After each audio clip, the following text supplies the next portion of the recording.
electricidad para funcionar. El electroimán de un desguace, por ejemplo, es utilizado para manipular grandes trozos de metal. Simplemente se enciende y se apaga. El electromagnetismo es una de las fuerzas fundamentales del universo. Junto con la gravedad y la energía atómica, mantienen la materia cohesionada. El magnetismo se da gracias a propiedades específicas que existen en relación a los átomos. Los elementos con una configuración atómica como esta no son magnéticos. Sin embargo, los átomos que no tienen una cancelación, porque tienen más electrones en una dirección que en otra, producen el magnetismo. En este nivel de átomos, un material magnético está compuesto de pequeños imanes atómicos con polos norte y sur.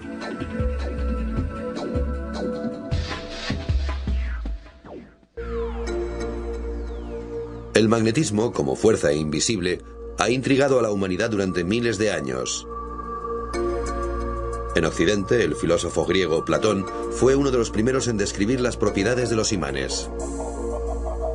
Los griegos los encontraban en una región llamada Magnesia, de la que deriva el término latino magneto.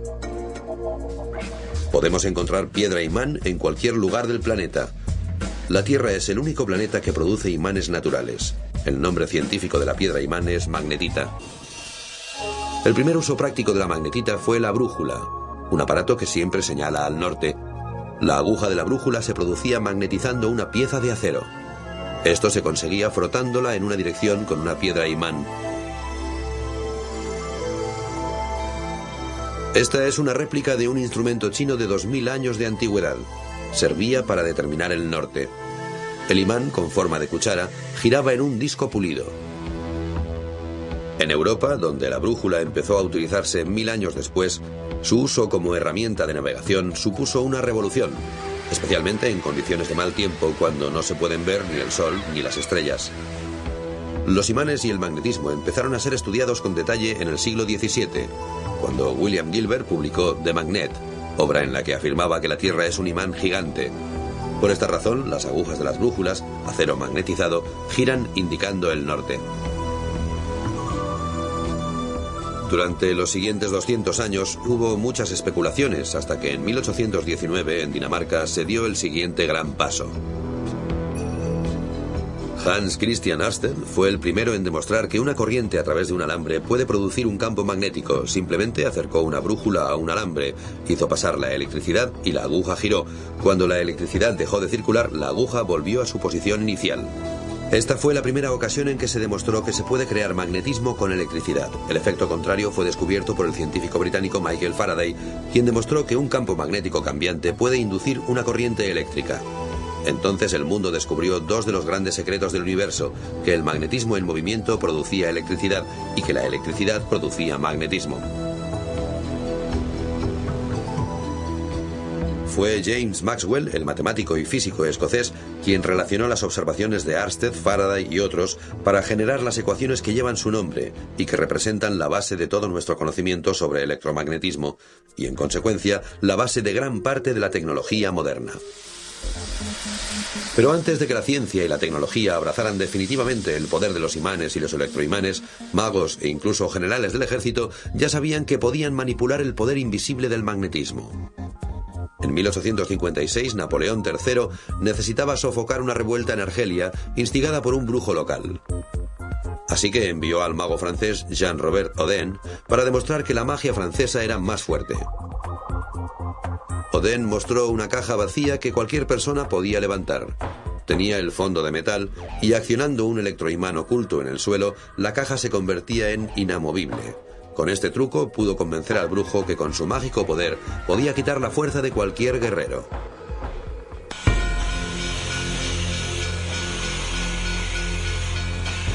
La revolución industrial del siglo XIX impulsó un crecimiento de la clase media que se extendió hasta el siglo XX y que generó a su vez un mercado ávido de innovaciones. Después de varios siglos de utilizar las brújulas, los imanes se empezaron a usar en un variado abanico de nuevos inventos. Uno de los primeros y más revolucionarios fue el telégrafo. El telégrafo estaba fundamentado en la relación que existe entre magnetismo y electricidad. Un operador, ubicado en uno de los extremos, podía enviar una corriente eléctrica a través de un cable, activando en el extremo receptor el electroimán, que formaba un pivote. Su polo norte era entonces atraído por el polo sur del imán permanente instalado en el telégrafo. De esta forma, el aparato se movía con cada clic del operador. Este modo de interferir en la atracción natural entre un electroimán y un imán permanente se utilizó en miles de aplicaciones, tales como timbres, teléfonos y altavoces.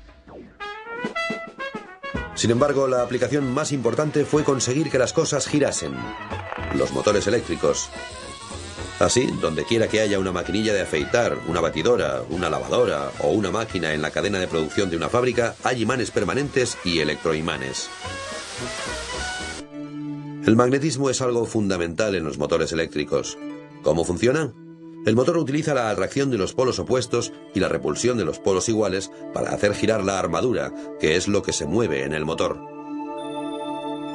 Este motor tiene dos imanes permanentes. El electroimán es el rotor que se encuentra dentro.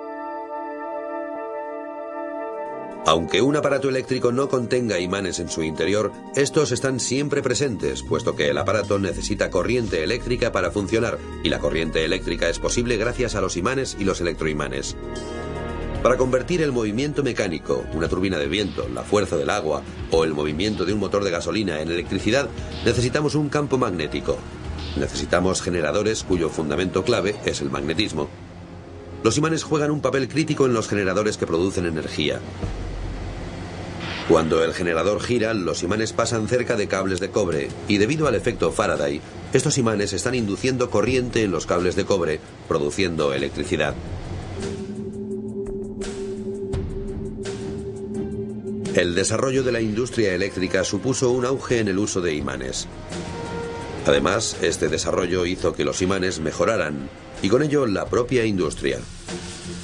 El primer gran avance en la manufactura de los imanes se dio en 1930 con la creación de